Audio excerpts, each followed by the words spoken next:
الحمد لله وكفى والصلاة والسلام على سيد الرسل وخاتم الأنبياء وعلى آله وأصحابه الأتقياء الذين هم خلاصة العرب العرباء وخير الخلائق بعد الأنبياء ما بعد فأعوذ بالله من الشيطان الرجيم بسم الله الرحمن الرحيم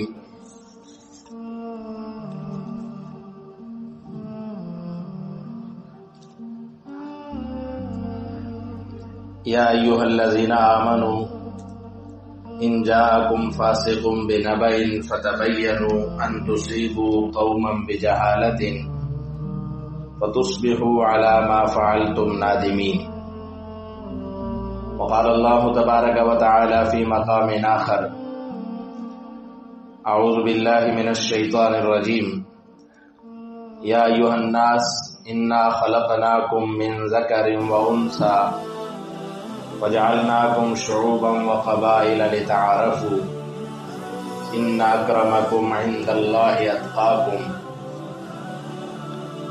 صدق اللہ العظیم. قال النبی صلی اللہ علیہ وسلم لینتہین قوم یفخرون بآبائهم او لیکونن اہون علی اللہ من العجلان او کما قال علیہ الصلاۃ والتسلیم. صدق اللہ العظیم وبلغنا رسولہ النبی الامی الکریم ونحن على ذلك من الشاہدین والشاکرین والحمد للہ رب العالمین. اللهم صل على سیدنا ومولانا محمد وعلى آل سیدنا ومولانا محمد وبارک وسلم وصل علیہ. واجب الاحترام معزز سامعین، ہمارے آج کے جمعۃ المبارک کے خطبہ کا عنوان ہے اصلاح معاشرہ کے قرآنی اصول. اسی عنوان سے متعلق چند باتیں آپ حضرات سے گوش گزار کرنی ہیں. دعا ہے کہ اللہ تعالیٰ مجھے حق اور سچ کہنے کی اور ہم سب کو اس کے مطابق عمل کی توفیق عطا فرمائے. معاشرہ انسانوں کے مل جل کر اکٹھے رہنے کا ایک نام ہے. کوئی بھی لوگ جب کہیں اکٹھے رہنا پسند کرتے ہیں، مل جل کر رہتے ہیں، آپس میں رہنے کے کچھ قوانین وہ متعین کرتے ہیں اور ان قوانین کی روشنی میں وہ زندگی گزارتے ہیں، تو اس کو انسانی معاشرہ کہا جاتا ہے. دنیا میں کوئی بھی مخلوق ہے وہ جہاں بھی رہتی ہے، وہ خواہ حیوانات ہوں یا انسان ہوں، ان کے بھی اس معاشرے میں ان جانوروں کے اکٹھے رہنے کے بھی کچھ اصول ضابطے ہوتے ہیں. انسان چونکہ سب سے ممتاز ہے، اس لیے اس نے اپنے معاشرتی اصولوں کو نہ صرف یہ کہ خود بھی ترتیب دیا، بلکہ اللہ رب العالمین نے بھی انسانوں کی وحی کے ذریعے، کتابوں کے ذریعے، انبیاء کے ذریعے رہنمائی فرمائی اور اسے رہنے کے وہ آفاقی اصول مہیا فرمائے جن کی روشنی میں انسانوں کا معاشرہ پرامن، پرسکون، باوقار اور مہذب معاشرہ کہلائے گا.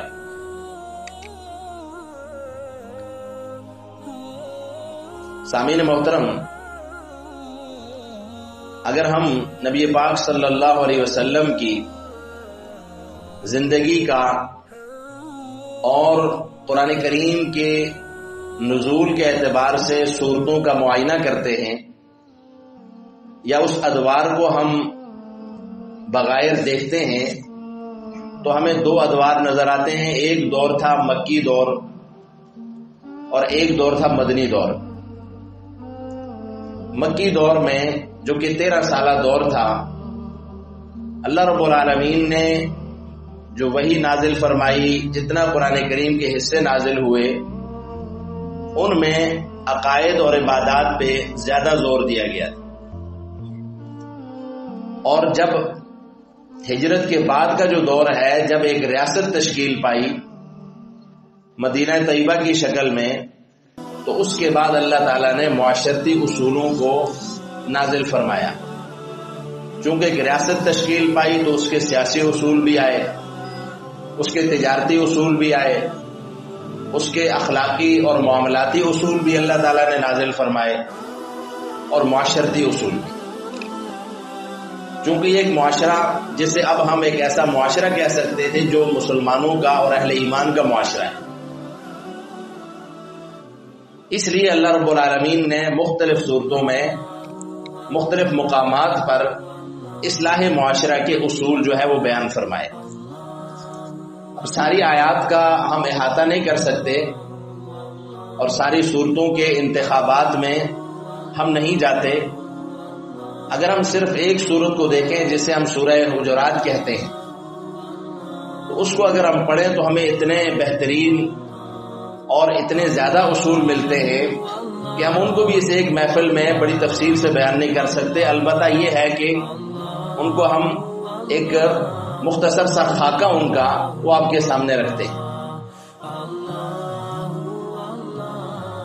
اللہ رب العالمین نے جب سورہ حجرات کا آغاز فرمایا تو اس کے شروع میں سب سے پہلے تو یہ بتایا کہ اللہ کے حبیب صلی اللہ علیہ وسلم کا ادب اور احترام، اس کی بات کی گئی، اور یہ بتایا گیا کہ نبی پاک صلی اللہ علیہ وسلم سے کسی بھی صورت میں مسلمانوں نے آگے نہیں بڑھنا، خواہ وہ ظاہری شکل میں ساتھ چلنے کی صورت ہو یا گفتگو ہو یا کوئی بھی اصول ضابطہ ہو، وہ آپ صلی اللہ علیہ وسلم کا انتظار فرمائیں گے، جو اصول، جو ضابطہ، جو طریقہ آئے گا اس کو فالو کریں گے۔ اور اس کے بعد یہ فرمایا کہ اپنی آواز کو بھی رسول اللہ صلی اللہ علیہ وسلم کے سامنے آواز کو پست رکھنا ہے، یعنی یہ آداب سکھائے، اور یہ بھی فرمایا کہ تم نے انتظار کرنا ہے تاکہ رسول اللہ صلی اللہ علیہ وسلم خود تشریف لائیں اور تم ان سے اپنے مسائل کے متعلق آگاہی حاصل کر سکو۔ اب یہ ساری چیزیں آغاز میں اس لیے بیان فرمائی کہ کسی بھی قانون کا احترام اس وقت ہوتا ہے جب اس قانون کی اور اس قانون بنانے والے کی اور اس قانون پہنچانے والے کی، اس قانون کی تشریح کرنے والے کی عظمت دلوں میں موجود ہو۔ اگر اس کی عظمت دلوں میں نہیں ہوگی، یعنی ادارے کی عظمت اگر دل میں نہ ہو تو اس کے قانون کی بھی کوئی ویلیو نہیں ہوتی۔ تو اللہ تعالیٰ نے اپنے پیارے حبیب صلی اللہ علیہ وسلم کا ادب سکھایا، آپ کا مقام بیان فرمایا، اور اس کے بعد سارے معاشرتی احکامات بیان فرمائے۔ تو گویا کہ یہ بتایا کہ یہ جو قوانین معاشرتی آپ کے سامنے رکھے جا رہے ہیں یہ اللہ اور اس کے رسول کی جانب سے ہیں، اور ان کا ادب اور احترام تم پہ لازم ہے۔ لہذا جب آغاز ہوتا ہے تو سب سے پہلے جس معاشرتی ادب کے حوالے سے بات کی گئی وہ یہ ہے کہ یا ایھا الذین آمنوا ان جاءکم فاسق بنبأ فتبینوا، ایمان والو اگر تمہارے پاس کوئی شخص، کوئی فاسق، کوئی گناہگار شخص تمہارے پاس کوئی خبر لے کے آئے تو فتبینوا، اس خبر کی تحقیق کرو، ان تصیبوا قوما بجہالۃ فتصبحوا علی ما فعلتم نادمین، ایسا نہ ہو کہ اس خبر کی تحقیق کیے بغیر تم اس پہ ایکشن لو اور پھر تمہیں اپنے کیے پہ ندامت ہو، پشیمانی کا سامنا کرنا پڑے۔ لہذا کسی بھی خبر کو جو تمہارے پاس آئے اس خبر کا سب سے پہلے کیا کرو، تحقیق کرو، اس کا جائزہ لو، آیا کہ یہ خبر سچی بھی ہے نہیں۔ اور آپ جانتے ہیں کہ جب انسانوں کا ایک معاشرہ ہوتا ہے تو باتوں سے بات نکلتی ہے اور بہت دور تک چلی جاتی ہے، اور افواہیں ایسی اڑتی ہیں کہ ایک زمان، یہ اس وقت کی بات ہے کہ جب ابھی تک آج کی طرح کا فاسٹ میڈیا نہیں تھا کہ ایک منٹ، ایک سیکنڈ میں پوری دنیا میں ایک وہ ویڈیو ہوتی ہے یا آڈیو ہوتی ہے یا کوئی پکچر ہوتی ہے، وائرل ہو جاتی ہے اور ساری دنیا اس کو ایک سیکنڈوں میں دیکھ لیتی ہے۔ تو اس زمانے میں جو آج سے 1400 سال پہلے کا دور ہے، جب یہ بتایا جا رہا ہے کہ کسی خبر کی تحقیق کرو، تو آج ہم دیکھیں 1400 سال بعد کا یہ معاشرہ، اس کو کتنی زیادہ ضرورت ہے اس معاملات میں، خبروں کے معاملے میں تحقیق کی۔ کہ جب ہر انسان جو ہے وہ خبریں اڑا رہا ہے اور پھر خبریں بھی جو پیسے کمانے کا ذریعہ بن جائیں، جب ہماری جو صحافت ہے وہ جب اس کا تعلق پیسے سے جڑ جائے اور یہ کاروبار اور بزنس بن جائے، تو پھر آپ دیکھیں کہ معاملات کتنے گمبھیر ہوں گے۔ لہذا یہ آیت اسلامی صحافت کا ایک اصول بھی ہے، اور انسانی معاشرے میں چونکہ سارے معاملات باتوں سے جڑے ہوتے ہیں، خبروں سے جڑے ہوتے ہیں، اور بات قتل و غارت تک آتی ہے، بات جو ہے نا جھگڑوں تک آتی ہے، تو اس لیے فرمایا کہ کوئی بھی خبر جب تمہارے پاس آئے تو سب سے پہلے اس خبر کی تحقیق کرو۔ یہ ہمارے گھریلو معاملات میں بھی ہے، ہماری انفرادی اور اجتماعی زندگی، ان سب میں اس خبر کو اگر ہم دیکھیں، دو میاں بیوی کا آپس میں تعلق ہو، ماں باپ کا، والدین کا، بہن بھائیوں کا، رشتہ داروں کا جو آپس میں تعلق ہے، اور اس میں جب دراڑیں پڑتی ہیں تو جب اس کی کھوج لگاتے ہیں تو وہ ان افواہوں اور گمان اور جھوٹی خبروں پہ ہوتی ہے۔ لہذا ہمارے پاس جب کوئی ہمارے کسی دوست کے متعلق، ہمارے بہن بھائیوں کے متعلق کوئی بات کرے تو ہم اس کی کھوج تک جائیں کہ آپ کو کس نے یہ بتایا، اور پھر اس سے پوچھیں کہ آپ کو یہ بات کہاں سے پہنچی۔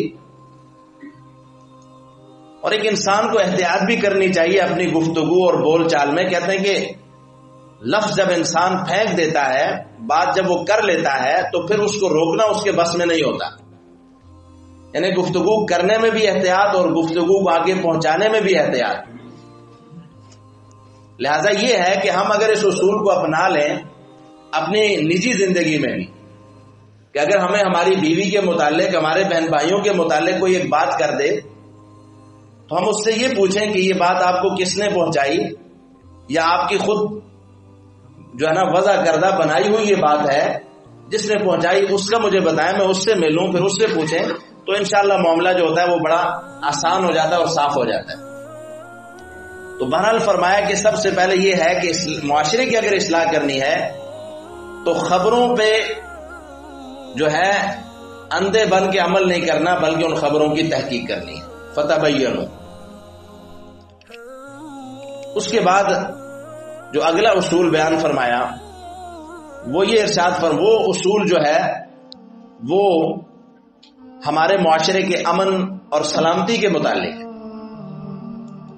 اس میں یہ ذکر فرمایا کہ ان طائفتان من المؤمنین اقتتلوا فاصلحوا بینہما، کہ اگر مومنوں کے کچھ گروہ آپس میں لڑ پڑیں، جھگڑا ہو جائے کچھ افراد کا آپس میں، تو ایمان والوں کا کام کیا ہے کہ فاصلحوا بینہما، ان کی آپس میں صلح کروائیں، اس جھگڑے کو ختم کریں، معاملات کو سدھاریں اور دونوں کے اندر ہم آہنگی پیدا کریں۔ اب یہ جو اصول ہے یہ ہمارے اجتماعی معاملات میں اور انفرادی معاملات میں اگر یہ کارگر ہمارے لیے ہم اس پہ عمل کریں۔ آج کل کیا ہوتا ہے، لڑائی ہو رہی ہے تو بجائے اس کے کہ ہم اسے چھڑوائیں، ہم بیٹھ کے ویڈیو بناتے ہیں۔ ایک بندہ قتل ہو رہا ہے، وہ جل رہا ہے اور لوگ اس کی ویڈیو بنا رہے ہیں، سیلفیاں لے رہے ہیں، تو آپ اندازہ کریں اس معاشرے کی گراوٹ کہاں تک پہنچ چکی ہے۔ تنزل کی انتہا دیکھیں کہ ہم جھگڑے کو ختم کرنے کے بجائے لوگوں کو ان کے اندر وہ انارکی اور انتشار ختم کرنے کے بجائے ہم اس سے بے فکر ہیں کہ کیا ہو رہا ہے اور ہم کن معاملات میں مشغول ہوتے ہیں۔ اب دیکھیں اللہ نے کتنا خوبصورت اصول بیان فرمایا کہ اگر جھگڑا ہو جائے تو ان میں صلح کرو، اور یہ نیشنل معاملات ہوں یا انٹرنیشنل معاملات، یعنی پوری دنیا کے اندر بھی اگر آپ اس اصول کو نافذ کریں تو اگر دو ملکوں کا آپس میں جھگڑا ہے تو تیسرے کو چاہیے کہ وہ ان کے اندر وہ معاملات جو ہے ان کی صلح کی طرف لے کے جائے۔ لیکن آج کل کی دنیا میں کیا ہوتا ہے کہ لڑائی پہلے پیدا کی جاتی ہے اور پھر وہ پراکسی وار اور پتہ نہیں کس کس انداز میں پھر سارے انوالو ہو جاتے ہیں، اور یہ نہیں پتہ لگتا کہ مارنے والا کون اور مرنے والا کون ہے۔ تو عالمی سطح کا بھی یہ قانون ہے کہ اگر آپس میں کچھ لوگ لڑ پڑے، ظاہر بات ہے انسانی معاشرہ ہے، یہاں پہ تو لڑائیاں تو جھگڑے تو ہوتے رہیں گے۔ ایسا تو ہو نہیں سکتا کہ لوگ اکٹھے رہیں اور کبھی کسی کا کسی سے اختلاف نہ ہو، کبھی وہاں پہ جنگ و جدال نہ ہو، لڑائی نہ ہو۔ لیکن اگر دو آپس میں لڑ پڑے بہت ساری غلط فہمیوں کی بنیاد پہ ہو یا حقیقی بنیادوں پر ہو تو دوسروں کی ذمہ داری کیا ہے کہ اس کے اندر ان کے اندر صلح کا جو ماحول ہے وہ قائم کریں. پھر آپ دیکھیں اللہ تعالیٰ آگے جا کے فرماتے ہیں کہ وَأَقْسِطُوا إِنَّ اللَّهَ يُحِبُّ الْمُقْسِطِينَ، کہ لوگوں انصاف کرو، اور اللہ تعالیٰ انصاف کرنے والوں کو پسند کرتا ہے. اب اس موضوع کو بھی اگر آپ دیکھ لیں تو کتنا اہم موضوع ہے، انصاف کی بات ہے. اور صلح جب ہوگی یا معاملات کسی بھی معاشرے میں امن کی طرف جائیں گے تو وہ انصاف کی بنیاد پہ جائیں گے. اگر ثالث جو ہے، جو جج ہے یا جو منصف ہے، جو سرپنچ ہے، وہ اگر انصاف کی بات نہیں کرے گا تو اس کے فیصلے کو تو کوئی تسلیم نہیں کرے گا. پرانے زمانوں میں جو ہوتا تھا وہ جرگہ ہوتا تھا، سرپنچ ہوتا تھا، وہ معاملات کو بڑی آسانی سے ڈیل کر لیتا تھا، معاملات بڑی جلدی حل ہو جاتے تھے. اور اب جب معاملات عدالتوں میں چلے جاتے ہیں، رول جاتے ہیں، لوگ مر جاتے ہیں اور اس کے بعد ان کا انصاف ہوتا ہے. تو بہرحال انصاف جتنا سستا ہوگا، جتنا جلدی ہوگا، اتنا معاشرے میں لاقانونیت ختم ہوگی، امن و امان قائم ہوگا. اور انصاف جتنا مہنگا ہوگا، جتنا دیر پا ہوگا، جتنا لیٹ ہوگا، اتنا ہی معاشرے میں قانون کا نفاذ جو ہے وہ مشکل ہوتا جائے گا. تو اس لیے فرمایا اقسطوا. اس کے بعد اللہ رب العالمین فرماتے ہیں کہ اب یہاں ہم دیکھیں تو بہت سارے ایسے معاملات ہیں سورہ حجرات کے جو یعنی انسان کی اس کی ذات اور اس کی نجی زندگی سے تعلق رکھتے ہیں. اب یہ انصاف کی جو بات ہے یا جھگڑے کی بات ہے، یہ انسانوں کی یعنی اجتماعی معاشرے کی بات ہے. لیکن کچھ آیات ایسی ہیں اس میں، اب جیسے اللہ تعالیٰ فرماتے ہیں کہ یا ایھا الذین آمنوا لا یسخر قوم من قوم عسى ان يكونوا خیرا منهم ولا نساء من نساء عسى ان يكن خیرا منهم. یہاں پہ اللہ تعالیٰ نے قوم کا لفظ استعمال کیا. ایک قوم دوسری قوم کا مذاق نہ اڑائے. پھر عورتوں کا الگ سے ذکر فرمایا ولا نساء من نساء، عورتیں بھی دوسری عورتوں کا مذاق نہ اڑائیں. اگر ہم قوم سے مراد مردوں کی جماعت لے لیں تو مرد بھی ایک دوسرے کا مذاق نہ اڑائیں، عورتیں بھی مذاق نہ اڑائیں. کسی کو تضحیک کا نشانہ نہ بنائیں، اس کی حد کے عزت اور دل آزاری کا باعث نہ بنے، مذاق نہ اڑائیں اس کا. اور یہ مذاق آپ جانتے ہیں یہ گفتگو سے بھی ہوتا ہے، ہمارے ایکشن سے بھی ہوتا ہے، اشاروں سے ہوتا ہے.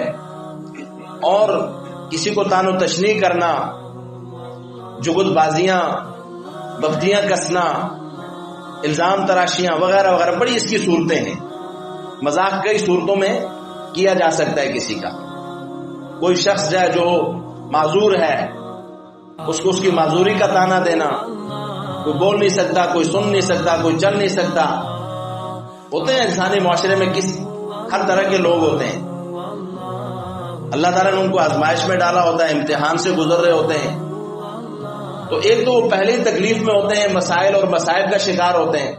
اوپر سے ہم انہیں تانے دے دے کر ان کا مذاق اڑا کے ہم انہیں مزید جو ہے بیچاروں کو پریشان کرتے ہیں. اس لیے فرمایا کہ مذاق ایک دوسرے کا نہ اڑاؤ. اور یہاں مفسرین نے یہ بات بھی لکھی کہ مذاق اڑانے میں جب اللہ نے بات کی تو یہاں پہ مردوں کا الگ ذکر. اور عموماً یہ کب ہوتا ہے؟ جب ہم کسی محفل میں بیٹھے ہوتے ہیں، دوست یاروں کی محفل ہے اور اس میں جو ہے کوئی ایسے لوگ بیٹھے ہیں ایک دوسرے کے، پھر وہ جگت، اب تو یہ باقاعدہ ایک پروفیشن بن چکا ہے جگت بازی.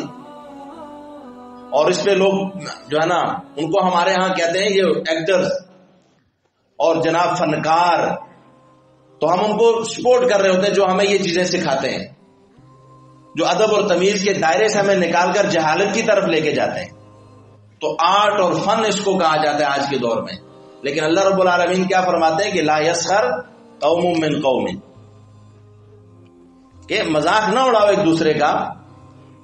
اور پھر عورتوں کا الگ ذکر کر کے مفسرین نے لکھا کہ اس کا یہ مطلب ہے کہ جو مخلوط سوسائٹی ہے جس میں مرد اور عورت اکٹھے بیٹھے ہوں اور وہ اکٹھے جناب ان کی محفل لگی ہو، غیر محرم جیسے ہوتے ہیں، اور پھر جناب مذاق اڑائے جا رہے ہوں اور شو ہو رہے ہوں تو اللہ تعالیٰ نے الگ الگ ذکر کر کے بتایا کہ ایسی محفل، تمہاری محفل وہ اس طرح کی ہونی چاہیے جو کمبائن سوسائٹی پہ اور مخلوط محافل نہ ہوں، الگ الگ ہوں محافل مردوں کی عورتوں کی، اور ان محافل میں بھی تم ایک دوسرے کی عزت کا، احترام کا خیال رکھ کے اپنی محافل کو منعقد کرو۔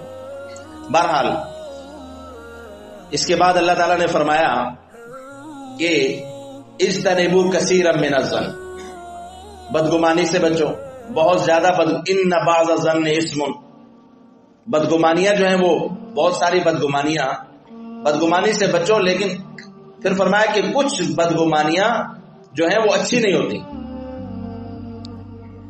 بلکہ بدگمانی تو اچھی ہے ہی نہیں، یعنی کچھ گمان اچھے نہیں ہوتے۔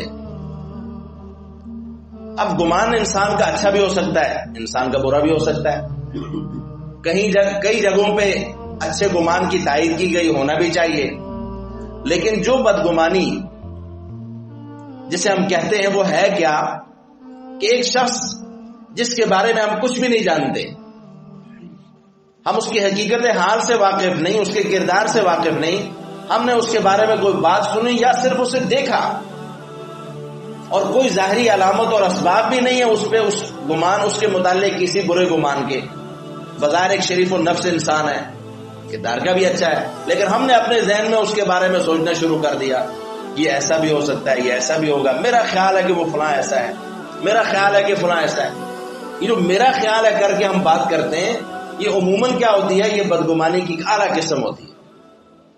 اس لیے اپنا خیال جو ہے نا اس کو ہم اپنے پاس رکھیں اور ہر انسان کے بارے میں اچھی جو سوچ ہے وہ رکھیں، مثبت سوچیں ہر انسان کے بارے میں۔ تو اس طرح سے کیا ہوگا کہ ہم خود بھی مثبت سوچ کے مالک بنیں گے اور دوسرے بھی ہمارے بارے میں اچھی سوچ رکھیں گے۔ اور سامعین محترم فرمایا کہ ولا تجسسوا، جاسوسی مت کرو، دوسروں کے عیب مت ان کی تلاش میں مت رہو۔ اب یہ جو چیز ہے کہ دوسروں کی نجی زندگی کو کھرچنا اور اس کے بارے میں جاننا بلا وجہ، اس کو بلیک میل کرنے کے لیے یا اس کو مزید پریشان کرنے کے لیے، کئی اس کی شکلیں ہو سکتی ہیں، کئی مقاصد ہو سکتے ہیں۔ تو اب جیسے آج کل ہوتا ہے صحافت میں بھی، اور کئی لوگ کیمرہ مین بن گئے، انہوں نے اس کو پکڑ لیا اور پھر وہ جناب گھومے پھرے اور لوگوں کے پیچھے، مقصد یہ نہیں ہوتا کہ یعنی کہ کسی کی اس کو برائی کو سامنے لا کر لوگوں کو متنبع کرنا، بعض دفعہ ایسا ہوتا ہے کہ اس کو بلیک میل کروں اور پھر اس سے میں اپنا مفاد اٹھاؤں۔ تو اس طرح کی جو چیزیں ہیں ان سے بچنا۔ اب دیکھیں ایک حدیث جو میں آپ کے سامنے رکھنے لگا ہوں، نبی کریم صلی اللہ تعالی علیہ وسلم نے ارشاد فرمایا کہ مسلمانوں کے پوشیدہ جو حالات ہیں ان کی کھوج مت لگاؤ۔ فرمایا کیونکہ جو شخص کسی مسلمان کے پوشیدہ حالات کی، اس کے عیوب ڈھونڈے گا، اس کے درپے ہو جائے گا، تو اللہ تعالیٰ بھی اس کے عیوب کے درپے ہو جائے گا۔ اور پھر فرمایا کہ یہاں تک کہ اللہ تعالیٰ اس کو اس کے گھر میں بھی ذلیل اور رسوا کر دے گا، یعنی پھر اس کے عیب لوگ نہیں تلاش کریں گے، خود گھر والے ہی پھر اس کو، گھر والوں سے وہ رسوا ہوگا، گھر کے اندر بیٹھ کے بھی اس کی رسوائی کے چرچے عام ہو جائیں گے۔ اس لیے کسی کے عیوب کی تلاش میں جانے کے بجائے ستر پوشی کرنا، اللہ رب العالمین نے بھی ہمیں یہی تعلیم دی، اور اللہ کے حبیب صلی اللہ علیہ وسلم نے فرمایا جو آج دنیا میں کسی مسلمان کے عیب پہ پردہ رکھے گا، اللہ تعالیٰ کل قیامت کے دن اس کے عیبوں پہ پردہ رکھے گا۔ دیکھیں اللہ تعالیٰ ستار ہے اور ستار العیوب ہیں، میرے اور آپ کے بارے میں اللہ تعالیٰ سب کچھ جانتے ہیں، یہاں تک کہ ہم جو سوچتے ہیں یا سوچیں گے میرے اللہ کو وہ بھی پتا ہے۔ لیکن آپ یقین کریں اگر ہم بحیثیت باپ گھر میں بیٹھیں اور ہمارے عیبوں کا ہماری اولاد کو پتہ چل جائے، میں بحیثیت امام آپ کے سامنے بیٹھا ہوں، میرے عیبوں کا آپ کو پتا ہو، آپ میرے نمازی ہوں، آپ کے عیبوں کا مجھے پتا ہو، کون کسی کی قدر کرے گا؟ یہ میرے اللہ نے پردے رکھے ہیں، ایک دوسرے کے حالات پہ پردے رکھے ہیں تو ہم کیوں ان کی کھوج میں بلا وجہ رہیں جبکہ ہمیں ان کا فائدہ بھی نہ ہو؟ ہاں کچھ اس کی صورتیں ہوتی ہیں، آپ کہیں رشتہ کر رہے ہیں، معاملات کا رشتہ کر رہے ہیں، تو آپ اتنی کھوج ضرور لگائیں کہ آپ یہ جان سکیں کہ کس قسم کے لوگ ہیں، میں کہاں مجھے رشتہ کرنا چاہیے نہیں کرنا چاہیے. یا آپ کسی سے معاملات کر رہے ہیں کوئی بڑے قسم کے، تو معاملات کرنے سے پہلے تھوڑا سا یہ ضرور کسی کے بارے میں کھوج لگائے کون ہے اس حد تک. لیکن بلا وجہ کسی کے معاملات کے پیچھے پڑنا، اس سے ہمیں اجتناب کرنا چاہیے. پھر اللہ رب العالمین نے غیبت کے متعلق ارشاد فرمایا کہ غیبت مت کریں. اس پہ بھی باقاعدہ یہاں پہ جمعے بھی ہو چکے ہیں بیانات اس پہ، اور ہم سب جانتے ہیں کہ غیبت کیا ہے اور غیبت ہم کب کرتے ہیں بیٹھ کے. ہماری محافل ہم سب ایسے ہیں کہ ہم جب تک اپنی محفلوں میں غیبت نہ کریں، کسی کے اوپر بہتان نہ لگائیں، کسی کی پرانی باتوں کو یاد کر کے مزے نہ لیں، تو ہماری محفلوں کا وہ جو مزہ ہوتا ہے وہ پھیکا ہی رہتا ہے. تو ہم سب کو دیکھیں، ایک حدیث میں آپ کے سامنے رکھنے لگا ہوں غیبت کے متعلق، کسی انسان کے متعلق جو ہمارے پاس موجود نہیں ہے، ہمارے ساتھ نہیں ہے، جو اپنا دفاع نہیں کر سکتا، اپنی اس الزام پہ ڈیفینڈ نہیں کر سکتا اپنے آپ کو، اس کے بارے میں جب ہم ایک صحابی تھے حضرت ماعز اسلمی رضی اللہ تعالی، ان پہ حد جاری ہوئی زنا کی، خود پیش ہوئے اور اپنے آپ کو پیش کیا اور ان کو سزا ہوئی. ان کا میں دنیا میں اس کو بھگتنا چاہتا ہوں، تو ان کو سزا دی گئی، دنیا میں اللہ تعالیٰ نے ان کو پاک کر دیا. ان کے بارے میں ایک دفعہ نبی پاک صلی اللہ علیہ وسلم جا رہے ہیں اور آپ کے ساتھ کچھ صحابہ ہیں. تو دو صحابی جو تھے وہ آپس میں بات کر رہے تھے. بات کیا کر رہے تھے؟ حضرت ماعز کے بارے میں کہ اس شخص کو دیکھو کہ اللہ تعالیٰ نے اس کا پردہ رکھا تھا مگر اس نے اپنے نفس کا پیچھا نہیں چھوڑا، اس نے اپنے نفس کا پیچھا نہیں چھوڑا، اور پھر کیا ہوا اس کا انجام کہ وہ کتے کی موت مرا. یہ لفظ کہے تو نبی کریم صلی اللہ علیہ وسلم نے یہ لفظ سنے تو کچھ آگے گئے تو ایک جگہ پہ دیکھا ایک گدھا مرا ہوا. تو آپ صلی اللہ علیہ وسلم نے ان سے کہا، ان دو لوگوں سے، کہ اس کا گوشت کھاؤ. انہوں نے کہا کہ رسول اللہ یہ ہم اس کا گوشت تو گدھا ہے اور اس کا ہم گوشت کھائیں اور یہ بات. تو آپ صلی اللہ علیہ وسلم نے فرمایا جو تم نے ابھی کچھ دیر پہلے اس شخص کے بارے میں بات کی وہ اس سے بڑا جرم ہے اور اس سے بڑی بات تم نے کی ہے، تم نے اپنے بھائی کا گوشت کھایا. یہ بات اگر ہم سوچیں، اللہ تعالیٰ نے کیا فرمایا قرآن کریم میں، أَيُحِبُّ أَحَدُكُمْ أَن يَأْكُلَ لَحْمَ أَخِيهِ مَيْتًا فَكَرِهْتُمُوهُ، کیا تم اس بات کو پسند کرتے ہو کہ اپنے مردہ بھائی کا گوشت کھاؤ؟ ڈیڈ باڈی سامنے پڑی اور تم اس سے لقمے لو، نوچو انہیں. غیبت کرنا بالکل ایسے ہی ہے. تو اللہ تعالیٰ مجھے اور آپ کو بچنے کی توفیق دے. پھر برابری کا اصول ہے کہ تمام انسان آپس میں برابر ہیں. انا خلقناکم من ذکر و انثی، ایک آدم کی اولاد ہو وغیرہ وغیرہ، تو ہم سب برابر ہیں. اور ایک حدیث سنا کے میں بات ختم کرتا ہوں. نسلی تفاخر جو ہے، ہم اعلیٰ خاندان کے، اعلیٰ حسب و نسل کے. آپ صلی اللہ علیہ وسلم نے فرمایا لَيَنْتَهِيَنَّ قَوْمٌ يَفْخَرُونَ بِآبَائِهِمْ، وہ لوگ جو اپنے باپوں اور اپنے حسب و نسب پہ فخر کرتے ہیں وہ باز آ جائیں. یا پھر کیا ہوگا، أَوْ لَيَكُونَنَّ أَهْوَنَ عَلَى اللَّهِ مِنَ الْأَجْلَانِ، یا اللہ تعالیٰ انہیں کیڑوں سے بھی زیادہ رسوا کرتے ہیں.